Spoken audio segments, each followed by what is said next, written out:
श्रीराम जय राम जय जय राम. श्रीराम जय राम जय जय राम. 12 जुलै. सद्गुरू सांगेल त्याप्रमाणे वागावे. शुद्ध भावना म्हणजे मोबदला न घेण्याची किंवा फलाशा सोडण्याची इच्छा. भक्ती ही अशी निरपेक्ष असावी. देवालय बांधली, देवांचे पूजन अर्चन केले म्हणजे भक्ती निरपेक्ष केली असे नव्हे. देवाचे करीत असताना, जप करीत असताना त्यापासून काही हवे आहे असे न वाटले पाहिजे.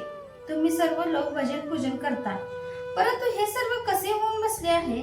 जसे भांडे कुठे ठेवावे, पळी थांबून कुठे ठेवावे वगैरे जे शास्त्रात लिहिलेले असते ते सर्व माणूस तोंडाने म्हणत असतो आणि करीत असतो, कारण त्यामुळे त्याला कृती करणे सोपे जाते.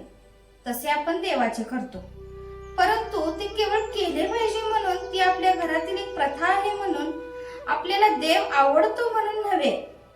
एक मुलगा होता, त्याला त्याच्या वडिलांची पत्र येत असत. तो पत्र वाची आणि देवाऱ्यात ठेवून देई. दुसरे पत्र आले की ते वाची आणि मागले पत्र काढून टाके. एकदा वडिलांनी 25 रुपये मागितले. मुलाने ते पत्र वाचले आणि नेहमीप्रमाणे पूजेत नेऊन ठेवले. नंतर काही दिवसांनी वडिलांकडून एक गृहस्थ आला आणि म्हणाला, तुला तुझ्या वडिलांचे पत्र मिळाले का? त्यावर तो म्हणाला, हो. अरे, मग पैसे का नाही पाठवलेस वडिलांना? त्या गृहस्थाने विचारले. त्यावर तो म्हणाला, तेवढेच राहिले बघा. तसे आपले होते. आपण कृती करतो, पूजा भाव वगैरे ठेवतो, परंतु सद्गुरूंनी सांगितलेले तेवढे करत नाही. त्यामुळेच आपली सत्कर्मे ही आपला अहंकार कमी व्हायला कारणीभूत न होता उलट अहमपणा वाढायलाच मदत करतात. म्हणून सद्गुरूने सांगितलेले साधनच आपण प्रामाणिकपणे संशयरहित होऊन करावे.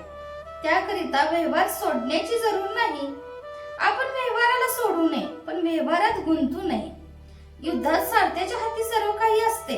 तो लगाम हाती घेऊन जागृतपणे उभा असतो आणि योग्य वाटेल तेथे रथ नेऊन उभा करतो. युद्धकर्त्याचे काम फक्त बाण अचूक दिशेला किंवा व्यक्तीवर सोडणे. त्याप्रमाणे आपले सर्व जीवन एकदा सद्गुरूच्या ताब्यात दिल्यावर तो सांगेल त्याप्रमाणे वागणे हेच आपले कर्तव्य ठरते. ज्याने जगाची आस टाकली त्याचे तेज पडणारच हे लक्षात ठेवावे. एखादा रुपया आपण उचलला तर त्याच्या दोन्ही बाजू जशा एकदमच हाती येतात, त्याप्रमाणे आपण प्रपंचात पडलो की आपल्याला परमार्थ हा पाहिजेच. परमार्थात भगवंताची गरज असते. ही भगवंताची गरज सद्गुरू त्याचे नाम देऊन भागवतात. आपण हे नाम निरंतर आणि श्रद्धेने घेणे आवश्यक आहे. अशा रीतीने नामात अखंड राहिले तर परमार्थ साधतो. भगवंताची गरज भासते, प्रपंचात समाधान मिळते आणि जन्माला आल्याचे सार्थक होते.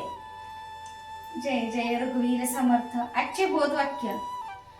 गुरुवर विश्वास ठेवून चिकाटीने व आवडीने नाम घ्यावे.